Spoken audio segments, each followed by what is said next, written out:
angry at the earth. Text number 1. Maitreya Uvacha Evam sa Bhagavan Vanya Khyapito Gunkarmabhi Chandyamas Tanakame Pratipuja Vinandya Cha. The great sage Maitreya continued. In this way, the reciters who were glorifying Maharaj Prithu greatly described his qualities and chivalrous activities. At the end, Maharaj Prithu offered them various presentations with all due respect and worshipped them adequately. So they finished their glorification and Maharaj Prithu offered them presentations. Brahman Pramukhan Varnan Bhrityamatya Purodhasa Puran Jan Padan Shreni Prakriti Sampujayat. King Prithu thus satisfied and offered all respects to all the leaders of the Brahmins and other castes, to his servants, to his ministers, and to the priests, citizens, general countrymen, people from other communities, admirers, and others, and thus they all became happy. So he was very thankful and very humble, and he offered respects to everybody, to all the leaders. Text 3. Viduruvacha kasmadhara gorupam dharitri bahurupni yam dudoha prithustatra ko vatso dohanam chakim. Vidura inquired from the great sage Maitreya, My dear Brahman, since Mother Earth can appear in different shapes, why did she take the shape of a cow? And when Maharaj Prithu milked her, who became the calf? And what was the milking part? So that was mentioned in the glorification by the Sut, Gadha and Vidagdha. So Vidurji heard that and he is asking this question, why did she take the shape of a cow? Prakritya Vishma Devi Krita Ten Samakatham Tasya Medhyam Hayam Devaha Kasya Hetorapaharat. The surface of the earth is by nature low in some places and high in others. How did King Prithu level the surface of the earth, and why did the king of heaven, Indra, steal the horse meant for the sacrifice? Sanat Kumarat Bhagavato Brahman Brahma Viduttamat Labdhva Jnanam Savijnanam Rajarshi Kam Gatim Gataha. The great saintly king Maharaj Prithu received knowledge from Sanat Kumar, who was the greatest Vedic scholar. After receiving knowledge to be applied practically in his life, how did the saintly king attain his desired destination? So he has 4 questions. Why Mother Earth took the form of cow? How did King Prithu level the earth? Why Indra stole the horse of the sacrifice, and how did the saintly king attain his desired destination? Because he listened to 4 Kumaras. He received knowledge from the 4 Kumaras. There are 4 Vaishnava Sampradayas, systems of disciplic succession. One Sampradaya comes from Lord Brahma, so we are in that Sampradaya, Brahma Gaudiya Vaishnava Sampradaya. One from the goddess of fortune, that is Shri Sampradaya. One from the Kumara, that is Kumar Sampradaya, and headed by Sanat Kumar. And one from Lord Shiva, that is called Rudra Sampradaya.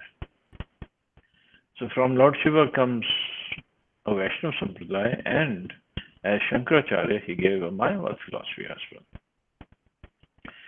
These 4 systems of disciplic succession are still going on.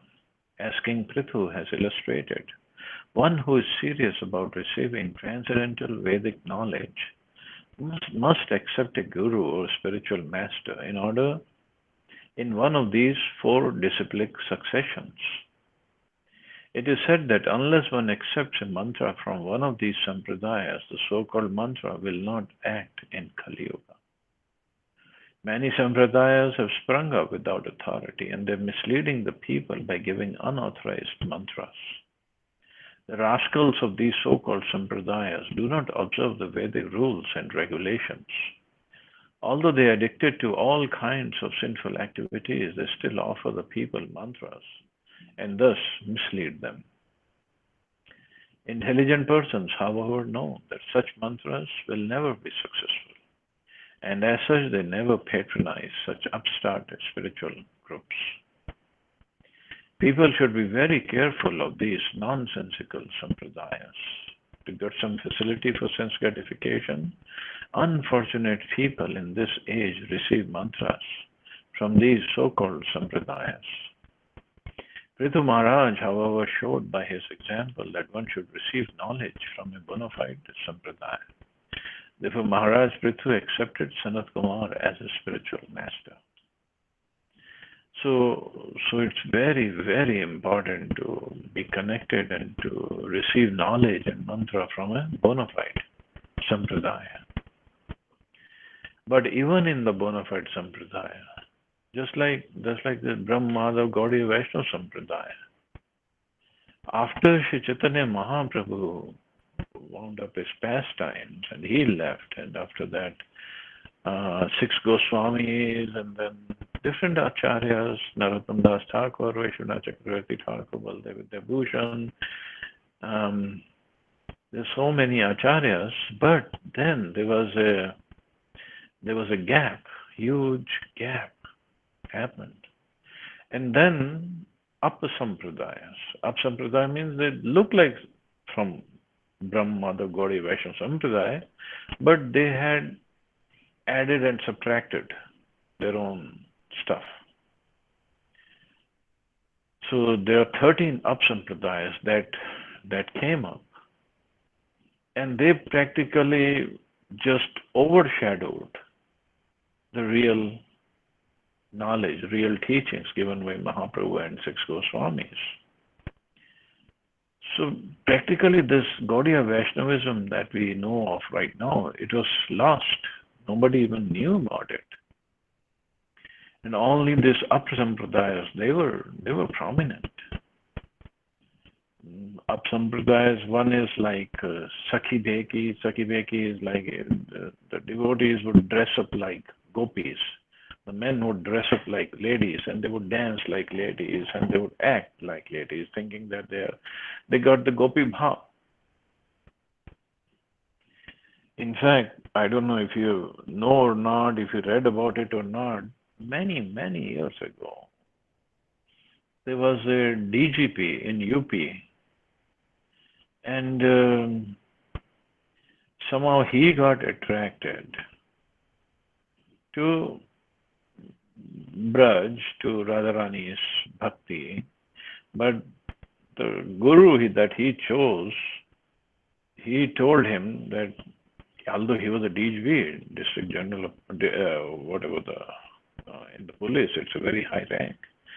His guru told him, "You are a gopi in Radharani's pastime," and he literally took the form or the clothes and the activities and the talking. I mean, he would literally dress up like a lady. He could not continue with this profession, and he came to Barsana, and he would put on this ghagra choli, and he was DGP. But this is how he lived. I don't know if he is still living or he left his body. I don't know.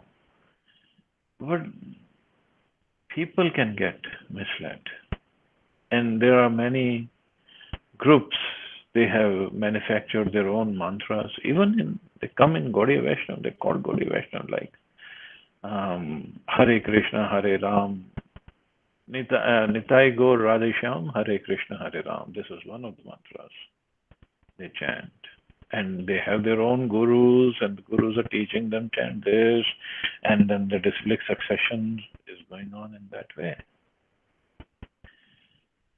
So Bhakti Vinod Thakur, when he appeared, and there was so much of mess in name of Gaudiya Vaishnavism, and him being Krishna's arrangement was, he was a judge, and he had a good position in the British government, and he could really put down all these upstarts. And so because he had the authority, governmental authority, and he wanted to establish real teachings of Chaitanya Mahaprabhu. He looked for Chaitanya Charitamrita. It took him 2 years to get a copy of Chaitanya Charitamrita, the bona fide authorized copy. It took him 2 years actually.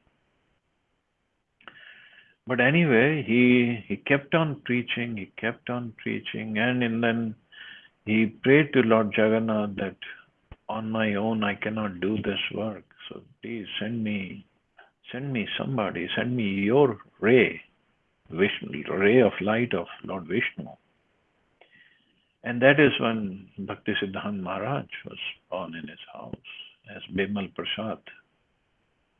And Bhaktisiddhanta Maharaj was very heavy and very learned, very devoted, very austere. And he established Gaudiya Math. And all over India, he established 108 Gaudiya Math. And at that time in India, when it was under British rule and not many facilities and so much of opposition.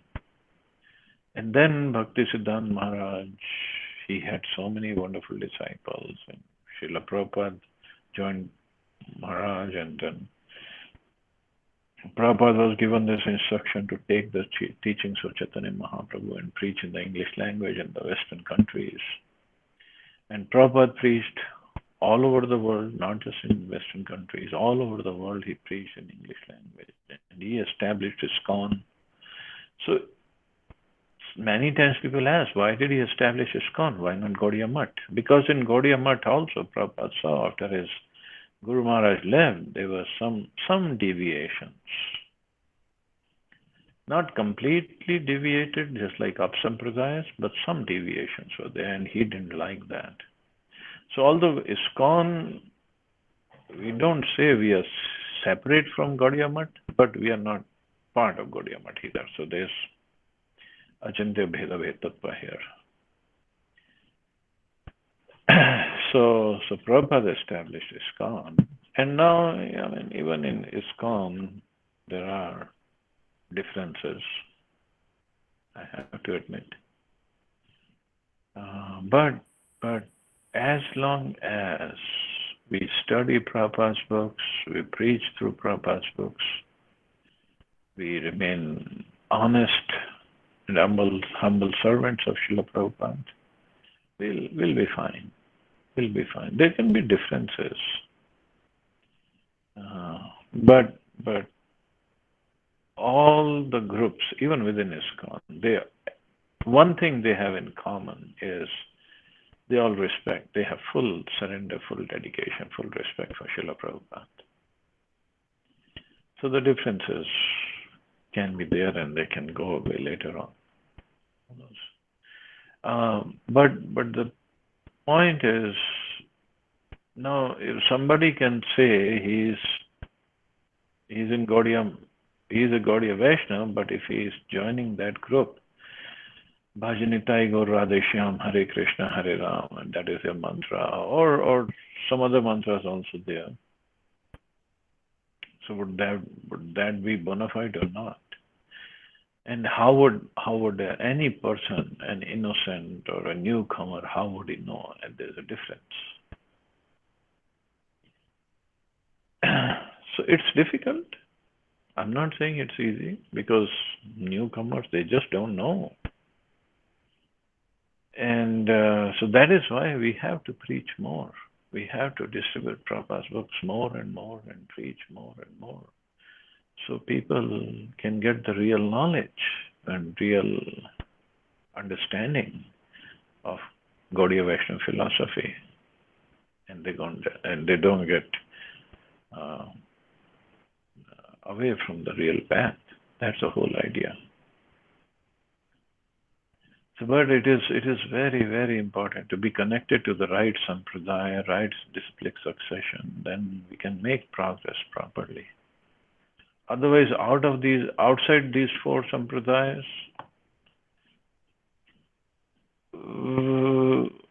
it's very difficult. Of course, Krishna is completely independent. He wants to give his mercy to somebody, he can.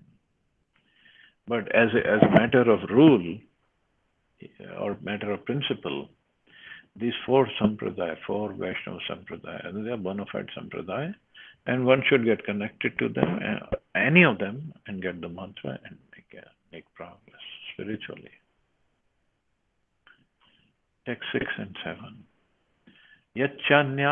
यच्चान्यदपि कृष्णस्य भवान् भगवतः प्रभो श्रवः सुश्रवसा पुण्यं पूर्वदे कथाश्रयम् भक्ताय मे अनुरक्ताय तव चाधोक्षजस्य च वक्तुम् अर्हसि यो अद्वैयद् Vanya-rupena gamimam.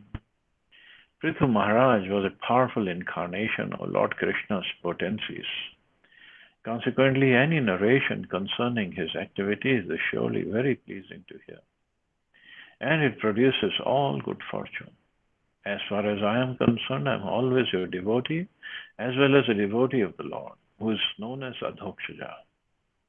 Please therefore narrate all the stories of King Prithu, who, in the form of son of King Vena, milked the cow-shaped earth. So Vidurji is saying, I am always your devotee as well as a devotee of the Lord. So please narrate these stories. Lord Krishna is also known as Avatari, which means one from whom all the incarnations emanate. So he does not come from Vishnu, he does not come from anywhere else. Everybody comes from him because he is the source of everything. In Bhagavad Gita, Lord Krishna says, Aham sarvasya prabhavo mattah sarvam pravartate. I am the source of all spiritual and material worlds. Everything emanates from me. Thus, Lord Krishna is the origin of everyone's appearance. As far as this material world is concerned, Lord Brahma, Lord Vishnu, and Lord Shiva are all emanations from Krishna. These three incarnations of Krishna are called Guna avatars. The material world is governed by three material modes of nature. And Lord Vishnu, Lord Brahma, and Lord Shiva respectively take charge of the modes of goodness, passion, and ignorance. Maharaj Prithu is also an incarnation of those qualities of Lord Krishna by which one rules over conditioned souls. In this verse, the word Adhokshaja, meaning beyond the perception of the material senses, is very significant. No one can perceive the Supreme Personality of Godhead by mental speculation. Therefore, a person with a poor fund of knowledge cannot understand the Supreme Personality of Godhead. Since one can form only an impersonal idea on the strength of one's material senses, the Lord is known as Adhokshaja. So Prithu Maharaj is a powerful incarnation of Lord Krishna's potencies. Means he was a Shaktavesh avatar, and he's going to show the potency of how to rule. He was not himself Krishna or Krishna's. There's so many different varieties of avatars: Swayam Prakash, Swayam Rupa, Prabhav Prakash. Chaitanya Mahaprabhu explained all this in detail to Sanatana Goswami. So whenever we get to read Chaitanya Charitamrita, we'll read that in detail. So Prithu Maharaj is considered a Shakti-Avesh avatar. But even if he is Shakti-Avesh avatar, any narration concerning his activities, Vidurji is saying, is surely very pleasing to hear. So he wants to hear more and more about Prithu Maharaj, all the activities that he did. Text read. Sutuvacha chodito vidurenavam vasudev katham prati prashasya tam pritamana maitreya prati abhashata. Sud Goswami continued, when Vidura became inspired to hear of the activities of Lord Krishna in his various incarnations, Maitreya, also being inspired and being very, very pleased with Vidura, began to praise him. Then Maitreya spoke as follows. Talk of Krishna Katha or topics about Lord Krishna or his incarnations is spiritually so inspiring that the reciter and hearer are never exhausted. That is the nature of spiritual talks. We have actually seen that one can never become satiated by hearing the conversations between Vidura and Maitreya. Both of them are devotees, and the more Vidura inquires, the more Maitreya is encouraged to speak. A symptom of spiritual talks is that no one feels tired. Thus, upon hearing the questions of Vidura, the great sage Maitreya did not feel disgusted, but rather felt encouraged to speak at greater length. So this is the beauty of spiritual talks, that they both were enlivened, they both were inspired, and they're never exhausted to hear. And Maitreya Muni was not exhausted of speaking, and Vidurji was not exhausted of hearing. And as soon as something comes to a stopping point, and Vidurji asks another question, and Maitreya Muni gets more encouragement, more inspiration to speak, and he speaks further. Maitreya Vacha Yadaभिषिक्ता पृथुरंग विप्रय रामंत्रितो जनतायाश्च पाला प्रजा निरन्ने क्षितिपृष्ठेत्य क्षुतक्षाम देहा patim abhyavocana. The great sage Maitreya continued, My dear Vidura, at the time King Prithu was enthroned by the great sages and Brahmins and declared to be the protector of the citizens, there was a scarcity of food grains. The citizens actually became skinny due to starvation. Therefore, they came before the king and informed him of the real situation. So there was a scarcity, and big time scarcity. The citizens became skinny. Information is given herein concerning the selection of the king by the Brahmins. According to the Varnashram system, the Brahmins are considered to be the heads of the society, and therefore to be situated in the topmost social position. The Varnashram Dharma, the institution of the 4 Varnas and 4 Ashrams, is very scientifically designed. As stated in Bhagavad Gita, Varnashram Dharma is not a man-made institution, but is God-made. In this narration, it is clearly indicated that the Brahmins used to control the royal power. When an evil king like Vena ruled, the Brahmins would kill him through their Brahmanical powers and select a proper ruler by testing his qualifications. In other words, the Brahmins, the intelligent men or great sages, would control the monarchical powers. Here we have an indication of how the Brahmins elected King Prithu to the throne as a protector of the citizens. The citizens, being skinny due to hunger, approached the king and informed him that necessary action should be taken. The structure of the Varnashram Dharma was so nice that the Brahmins would guide the head of state. The head of state would then give protection to the citizens. The Kshatriyas would take charge of protecting the people in general. And under the protection of the Kshatriyas, the Vaishyas would protect the cows, produce food grains, and distribute them.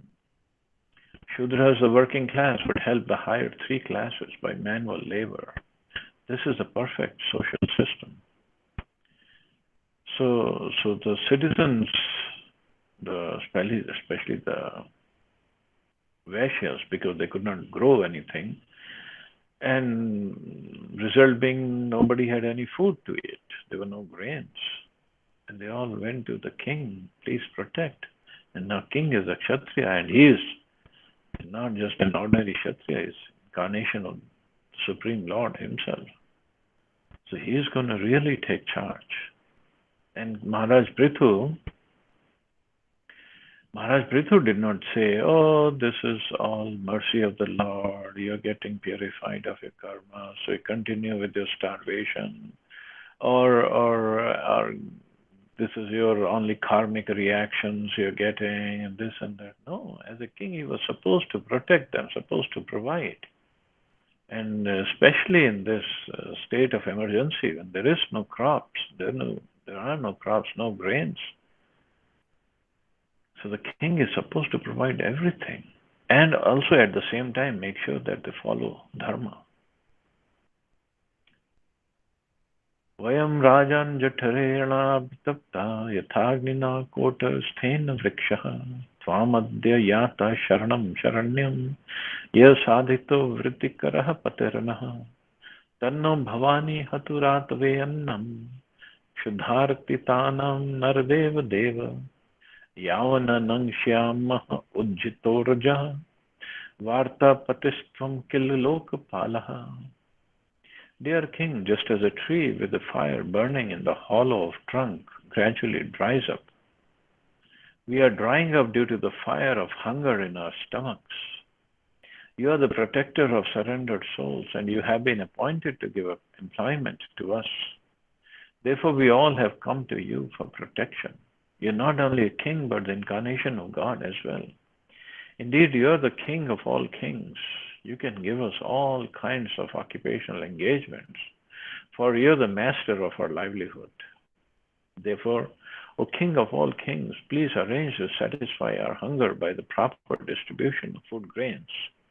Please take care of us, lest we soon die for want of food.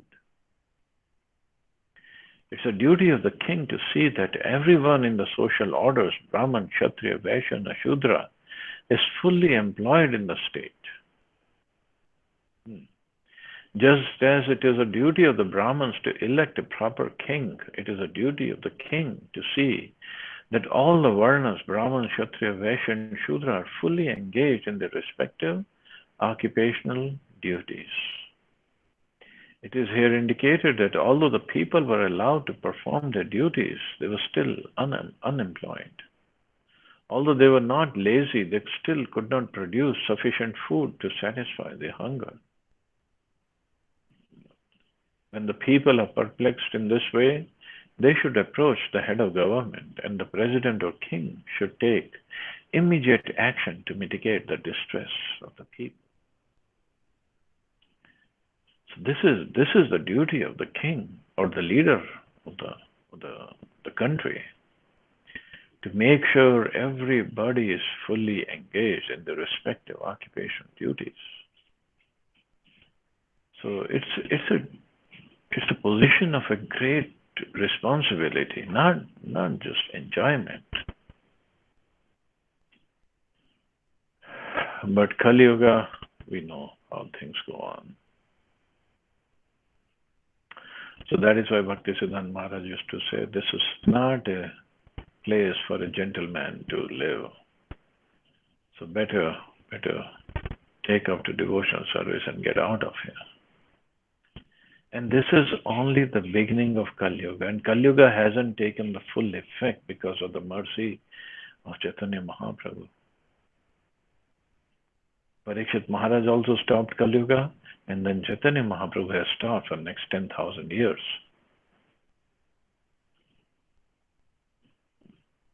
Babu, we can only imagine what will happen after 10,000 years. If the things are pretty bad right now, just imagine what will happen after 10,000 years and, 9,500, because 500 years have already passed of those 10,000 years.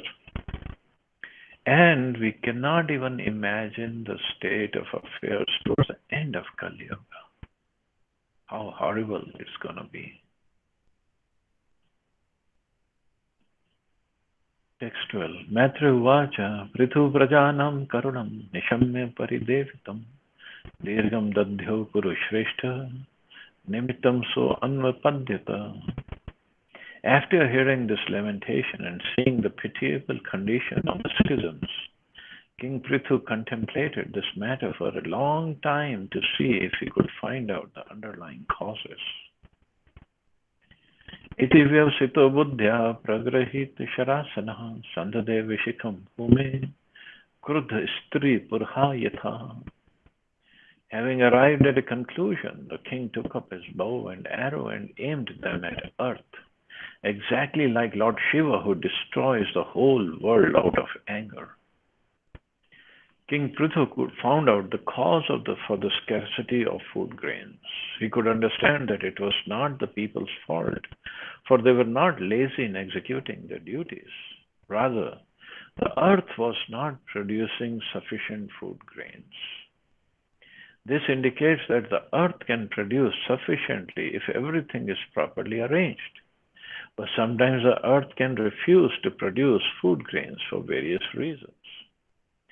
The theory that there is scarcity of food grains due to an increase of population is not a very sound theory. There are other causes that enable the earth to produce profusely or to stop producing. King Prithu found out the proper causes and took the necessary steps immediately.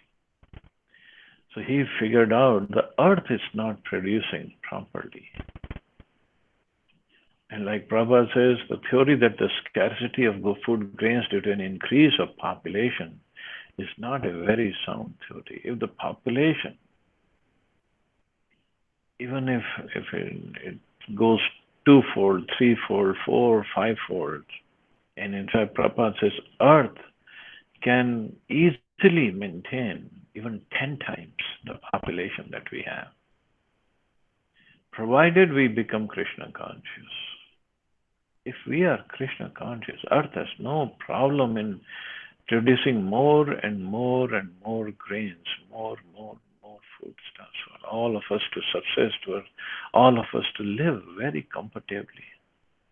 Earth can easily give. And even practically, Prabhupada said that there is so much of land that is lying vacant. The land, especially the land between two countries, which is called buffer zone, it's vacant. Nobody can grow anything in that land. And so much of land is lying vacant.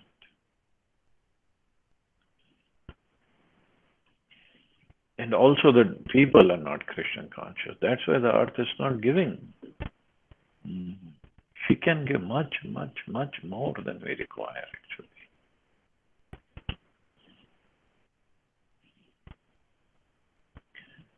Pravepamana dharani nishamyo dayudham chatam goham go satya padra vadbhita mrig yudrutaha. When the earth saw that King Prithu was taking his bow and arrow to kill her, she became very much afraid and began to tremble. She then began to flee exactly like a deer which runs very swiftly when followed by a hunter. Being afraid of King Prithu, she took the shape of a cow and began to run. So we see only the body of Mother Earth. We don't see the person, Earth. So when King Prithu took up his bow and arrow and aimed at Earth, she took the form of a cow. Although this planet Earth, the body of Earth, remained as it is. It is the form of Earth, the soul of Earth.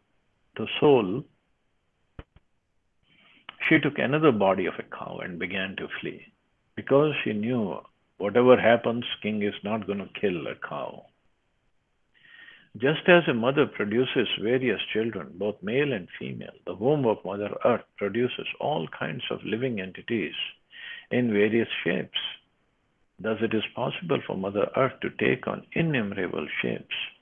At this time, in order to avoid the wrath of King Prithu, she took the shape of a cow. Since a cow is never to be killed, Mother Earth thought it wise to take the shape of a cow in order to avoid King Prithu's arrows. King Prithu, however, could understand this fact, and therefore he did not stop chasing the cow-shaped earth. So cow was running and King Prithu was following her on his chariot. Taman vadhavat vatadvanya kupito ati arunekshanaha sharam dhanushi sandhaya yatra palayate. Seeing this, Maharaj Prithu became very angry and his eyes became as red as the early morning sun. Placing an arrow on his bow, he chased the cow-shaped earth wherever she would run. Sadisho vidisho devi rodasi chandaram tayo dhavanti tatrainam dadarshanu yudham. The cow-shaped earth ran here and there in outer space between the heavenly planets and the earth. And wherever she ran, the king chased her with his bow and arrows. So the chase was not only going on this planet, it was going on everywhere. लोके नाविन्दत् त्राणं वैन्यान् मृत्योरिव प्रजः त्रस्ता तदा निवृत्ते हृदयेन विदूयता. Just as a man cannot escape the cruel hands of death, the cow-shaped earth could not escape the hands of the son of Vena. At length the earth, fearful, her heart aggrieved, turned back in helplessness. उवाच च महाभागं धर्मज्ञापन्नवत्सला त्राहि मामपि भूतानां पालने अवस्थितो भवान्. Addressing the great opulent King Prithu as a knower of religious principles and sheltered of the surrendered, she said, "Please save me. You are the protector of all living entities. Now you are situated as a king of this planet." The cow-shaped earth addressed King Prithu as Dharmagya, which refers to one who knows the principles of religion. The principles of religion dictate that a woman, a cow, a child, a Brahmin, and an old man must be given all protection by the king or anyone else. Consequently, Mother Earth took the shape of a cow. She was also a woman, thus she appealed to the king as one who knows the principles of religion. Religious principles also dictate that one is not to be killed if he surrenders. She reminded King Prithu that not only was he an incarnation of God, but he was situated as the king of the earth as well. Therefore, his duty was to excuse her. So she was a woman, she had taken the form of a cow, and she had surrendered. So all three cases were strong enough for her not to be killed.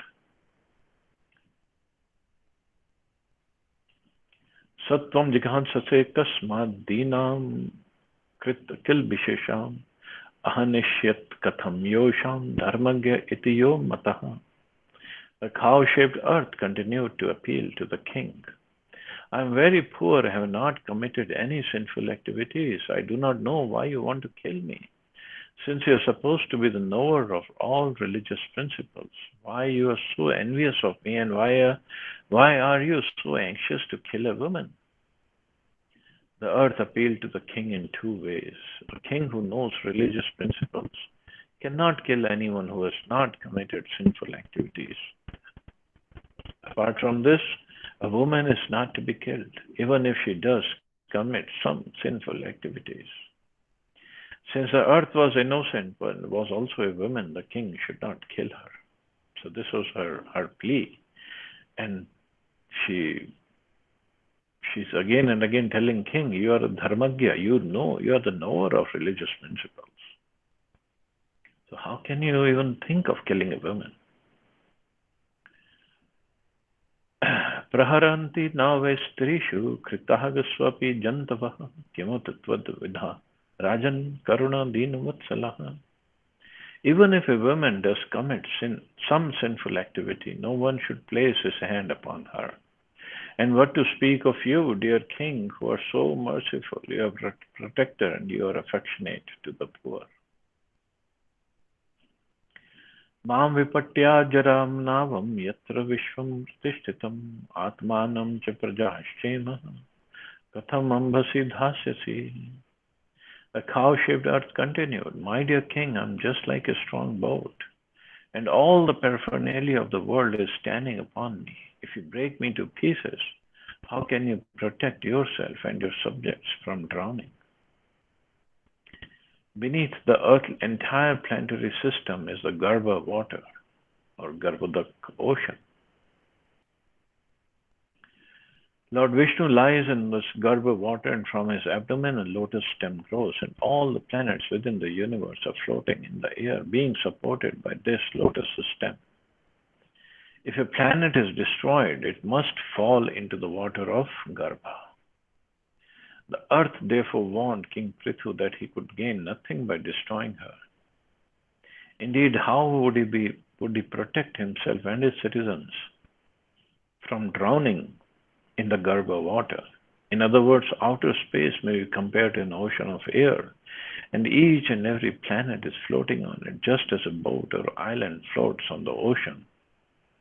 Sometimes planets are called dvipa, or islands, and sometimes they're called boats. Thus, the cosmic manifestation is partially explained in this reference by the cow-shaped earth. So, Mother Earth as a planet is there, and then the soul of Earth is there, and the soul of the Earth has taken the form of a cow. And she is telling Ritumara that if you kill me, then who's going to support Earth? And the planet Earth is going to fall in Garuda Sagar. And everybody's going to die, including you. You're sitting on that planet, you're standing on that planet Earth. So good logic, but not with King Prithu. Prithuruvacha Basude Tvam Vadishyami Machasan Parangamukhim Bhagam Barhishi Yavringte Natanoti Chanu Vasu. King Prithu replied to the earthly planet, My dear Earth, you have disobeyed my orders and rulings. In the form of a demigod, you accepted your share of the yagyas we performed, but in return, you have not produced sufficient food grains. For this reason, I must kill you. The cow-shaped earthly planet submitted that she not only was a woman, but was innocent and sinless as well. Thus, she argued that she should not be killed. Besides, she pointed out that being perfectly religious-minded, the king could not violate the religious principles that forbade killing a woman. In reply, Maharaj Prithu informed her that first of all, she had disobeyed his orders. This was her first sinful activity. Secondly, he accused her of taking her share of the yajna sacrifices, but not producing sufficient food grains in return. Maharaj Prithu is saying, you disobeyed my orders. I ordered you to produce sufficient grains, and you didn't. You ran away. And then secondly is your sin. We're talking about sin. You've taken your fair share of yajnas. Means my citizens have tried to grow crops on you, but you didn't let them. You didn't give anything in return. So you have taken share of your yajna, but not returned anything. So you are a sinful person. You're not sinless. Yavasam jagadhyanudinam neva dogadhyo dhasam paya tasyameva hi dushtayam dando natra nashasyate. Although you are eating green grass every day, you're not filling your milk bag so we can utilize your milk. Since you are willfully committing offenses, it cannot be said that you are not punishable due to your assuming the form of a cow. So, as a cow, or King Prithu says, as a cow, you're eating green grass and you're not giving milk, and this is not proper. Or as Mother Earth, people are doing their very best to cultivate grains, but you're not giving them anything in return. So so it cannot be said that you're not punishable. A cow eats green grasses in the pasture and fills her milk bag with sufficient milk so that the cow herdsman can milk her. Yajna sacrifices are performed to produce sufficient clouds that will pour water over the earth. The word paya can refer both to milk and to water. As one of the demigods, the earthly planet was taking her share of the yajnas. That is, she was eating green grass, but in return, she was not producing sufficient food grains. That is, she was not filling her milk bag. Ritu Maharaj was therefore justified in threatening to punish her for her offense. Tvam khalvosh adibijani prak srishtani swambhava namunchasyatna arudhani mamavagyaya mandadhi. You have so lost your intelligence that despite my orders, you do not deliver the seeds of herbs and grains formerly created by Brahma and now hidden within yourself. While creating all the planets in the universe, Lord Brahma also created the seeds of various grains, herbs, plants, and trees. When sufficient water falls from the clouds, the seeds fructify and produce fruits, grains, vegetables, etc. By his example, Prithu Maharaj indicates that Whenever there is a scarcity in food production, the head of the government should take steps to see why production is being held up and what should be done to rectify the situation. Of course, the head of the government have to be devotees like Prithu Maharaj, and then they would come to the right conclusion.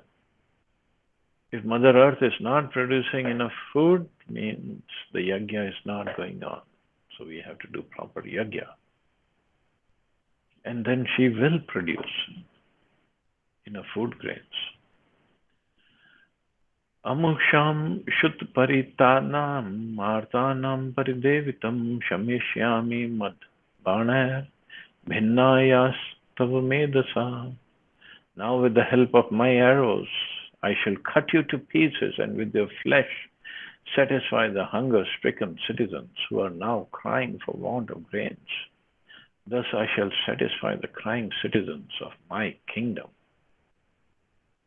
Here we find some indication how the government can arrange for the eating of cow flesh. It is here indicated that in a rare circumstance, when there is no supply of grains, the government may sanction the eating of meat. However, when there is sufficient food, the government should not allow the eating of cow's flesh just to satisfy the fastidious tongue. In other words, in rare circumstances when people are suffering for want of grains, meat eating or flesh eating can be allowed, but not otherwise. The maintenance of slaughterhouses for the satisfaction of the tongue and killing of animals unnecessarily should never be sanctioned by a government. It's very, very sinful to eat meat, actually. Very sinful. And here Prabhupada is making the point. If there is nothing else for a person to eat, then he can eat. In an emergency situation only, then he can eat some meat. But now, Krishna's mercy, we don't have that kind of situation all over the world. So now the super grocery stores, they're full of wonderful vegetables and fruits and milk and fruits. Everything is there. But still, people go for that meat, those meat aisles, and buy that meat. It's very, very sinful. In fact, Prabhupada said that meat eating is a root cause of all the wars. In a war, opposite army or opposite party can kill the weaker party or basically slaughter them. And it happens in the same way because if we slaughter animals, well, we'll get the same reaction. Sooner or later, we will get the reaction. As described in a previous verse, cows and other animals should be given sufficient grass to eat. If despite a sufficient supply of grass, a cow does not supply milk and there is an acute shortage of food, the dried up cow may be utilized to feed the hungry masses of people. According to the law of necessity, first of all, human society must try to produce food, grains, and vegetables.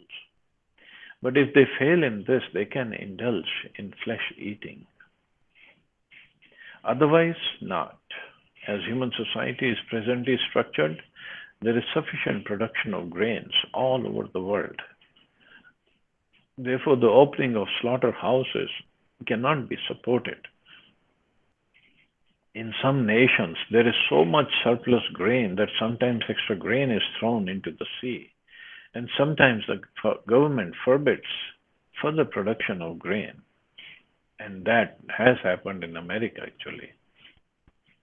The conclusion is that the earth produces sufficient grain to feed the entire population, but the distribution of this grain is restricted due to trade regulations and a desire for profit. So if there is too much grain in the market, the prices will go down, and if prices of grain goes down, prices of everything else goes down, and then that will basically crash the economy. Consequently, in some places there is scarcity of grain and in others profuse production. If there were one government on the earth, on the surface of the earth, to handle the distribution of grain, there would be no question of scarcity, no necessity to open slaughterhouses, and no need to present false theories about overpopulation. So this is all false theories. Earth can produce plenty more. Just we have to know how to do the sacrifice properly. So anyway, we'll stop here. See anybody has any questions or comments?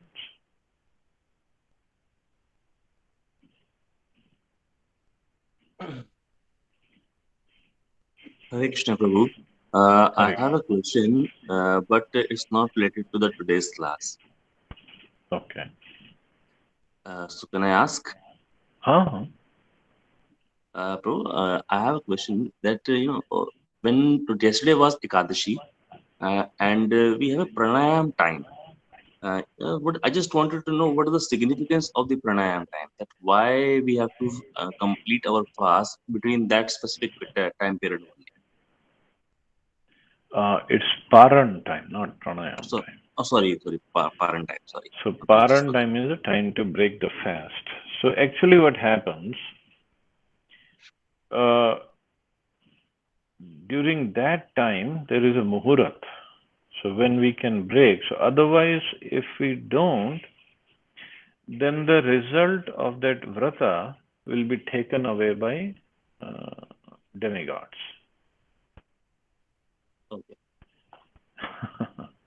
So that is why when we come to that story of Maharaj Ambrish and Durvasa Muni, so what had happened that time, Ambrish Maharaj had observed Ekadashi, and Durvasa Rishi came with his disciples on Dwadashi as a guest. And he told Ambrish Maharaj that I will go take bath in the river and come back and have prasadam. Great. So Ambrish Maharaj was waiting, and the time to break the fast was passing by. And Durvasa Muni hadn't returned. And it was not proper for Ambrish Maharaj to eat before feeding the guest. So there was some technical problem. So he consulted the Brahmins, and the Brahmins said, well, since you kept Nirjal Ekadashi, so if you drink water, you will be breaking the fast. But drinking water is not considered having a meal. So you are okay in that way that you won't offend Durvasa Muni. But Durvasa Muni, when he came back, by his Yog Bal, he figured out that Ambrish Maharaj has eaten or drank water before he fed the guest, and Durvasa Muni got angry. Anyway, further the story will go through when we come to that stage. So there's an importance of breaking the fast at the right time. Otherwise, the results are taken away by the demigods. And we don't get the benefit.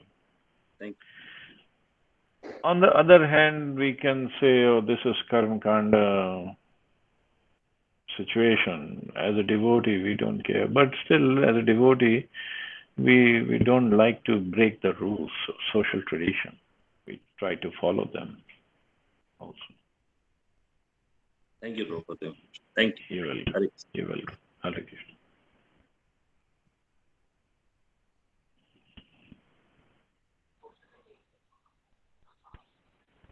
Okay, so I guess we can stop here. You all have a wonderful and safe day. Hare Krishna. Jai Srila Prabhupada. Hare Krishna Prabhuji. Jai Srila Prabhupada. Thank you very much. Hare Krishna Prabhupada. Hare Krishna Prabhupada. Prabhuji. Hare Krishna. Jai Shri